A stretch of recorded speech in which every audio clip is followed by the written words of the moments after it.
Sahabat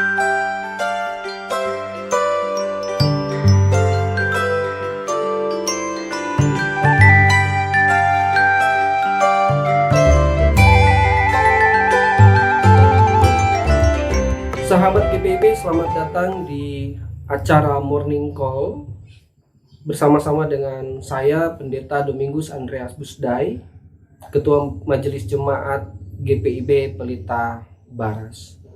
Mari kita bersatu di dalam doa. Allah Tritunggal, firman-Mu selalu menjadi dasar bangunan kehidupan rohani kami.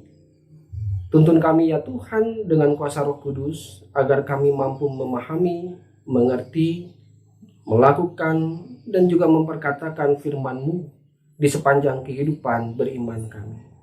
Di dalam nama Yesus firman yang hidup kami berdoa. Amin. Sahabat GPIB, firman Tuhan terambil dari Injil Lukas pasalnya yang keempat, ayatnya yang ke-38 sampai dengan ayatnya yang ke-39. Demikian firman Tuhan. Yesus meninggalkan rumah ibadat itu dan masuk ke rumah Simon. Ibu mertua Simon demam tinggi dan mereka meminta kepada Yesus supaya menolong dia.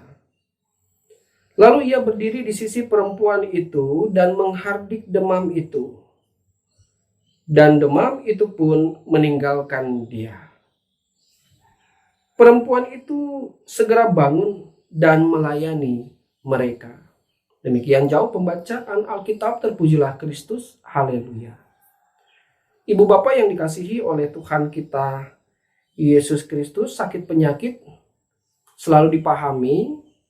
Yang pertama adalah upah akibat dosa dan kejahatan. Ini berbicara tentang murka Allah atau kutuk.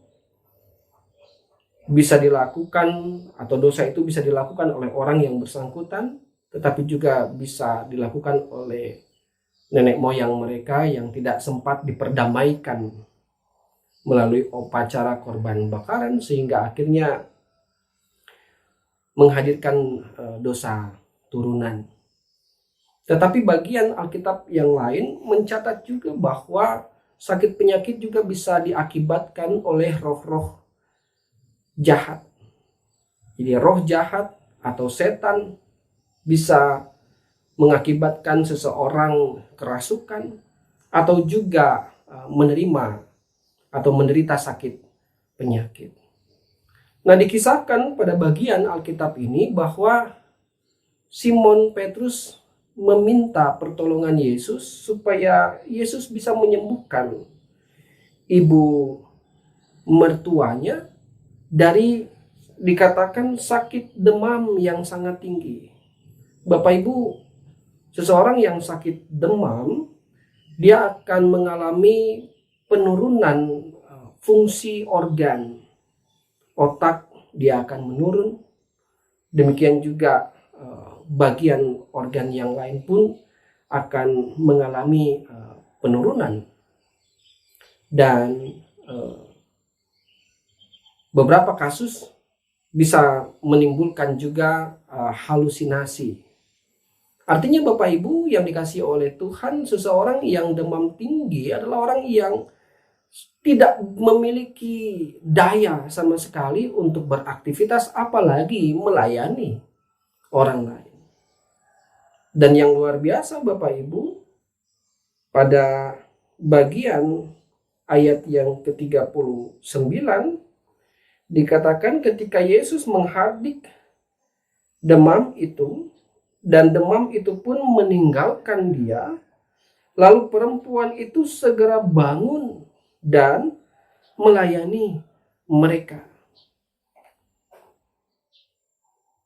Orang yang tadinya tidak memiliki daya, tidak memiliki kekuatan, bahkan tidak memiliki kesadaran oleh karena demam yang sangat tinggi itu, mengalami penurunan fungsi organ, tetapi akhirnya dia memiliki kekuatan bahkan untuk memberikan pelayanan bagi Yesus dan yang lainnya.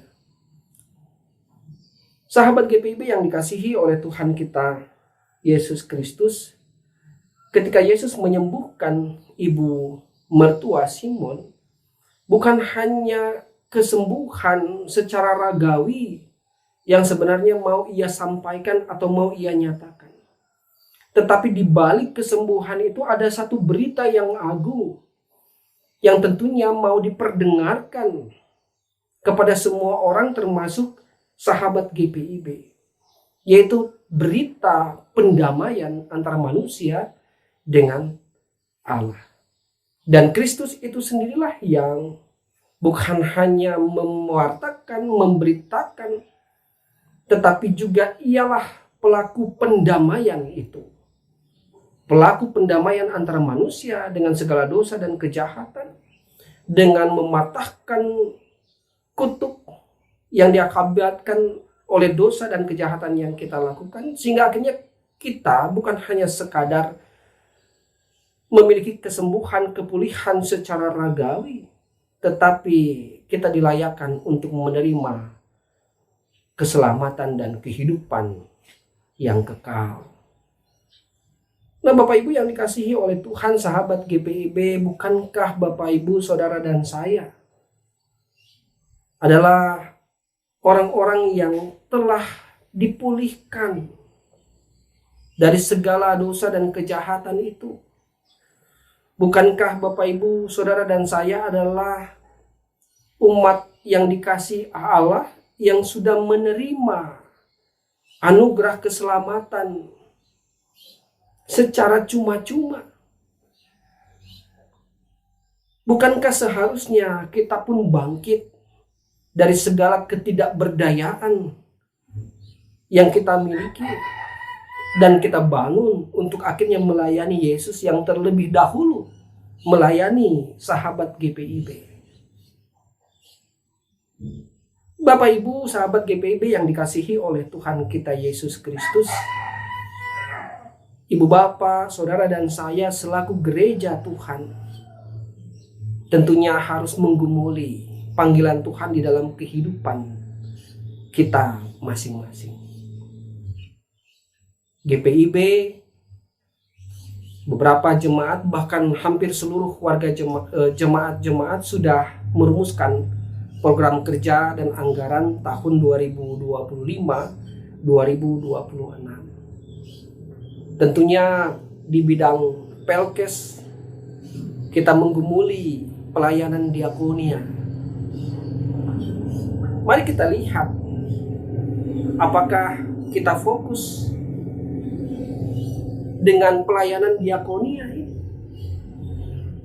Bukan hanya bagi internal warga jemaat, tetapi bagaimana gereja bisa berdiakonia juga kepada semua orang. Sebagai bukti yang nyata bahwa Bapak Ibu, saudara dan saya telah dipulihkan di dalam Kristus, maka kita pun mewartakan kabar keselamatan itu dengan rupa-rupa pelayanan yang dapat kita lakukan dalam kebersamaan. Sahabat GPIB yang dikasihi oleh Tuhan kita Yesus Kristus, mari kita terus bersama-sama dengan Allah di dalam persekutuan, bersatu hati, sepakat sepikir, untuk akhirnya kita dapat melakukan banyak sekali pelayanan diakonia kepada semua orang, sehingga nama Tuhan dipermuliakan, berita keselamatan itu terus diwartakan kepada semua orang. Dimanapun Tuhan mengutus Bapak Ibu, saudara dan saya sebagai gerejanya, maka di sana juga diberitakan kabar keselamatan itu melalui rupa-rupa pelayanan diakonia. Tuhan Yesus memberkati kita sekalian. Amin. Mari kita bersatu di dalam doa. Bapa di sorga, terima kasih atas firman-Mu di pagi hari ini. Biarlah ya Bapa, kami yang telah menerima kepulihan oleh karena pengorbanan Kristus, kami menjadi pribadi yang siap untuk melayani Tuhan, melayani sesama dimanapun kami berada. Dan biar ya Bapa, di dalam pelayanan-pelayanan yang kami kerjakan ke depan, di sanalah berita keselamatan itu diwartakan. Dalam kelemahan dan keterbatasan kami, biarlah Engkau yang terus bertahta dan berkuasa di dalamnya, sehingga kami terus dimampukan untuk melayani sesuai dengan kehendak-Mu. Di dalam nama Yesus Firman yang hidup, kami berdoa. Amin.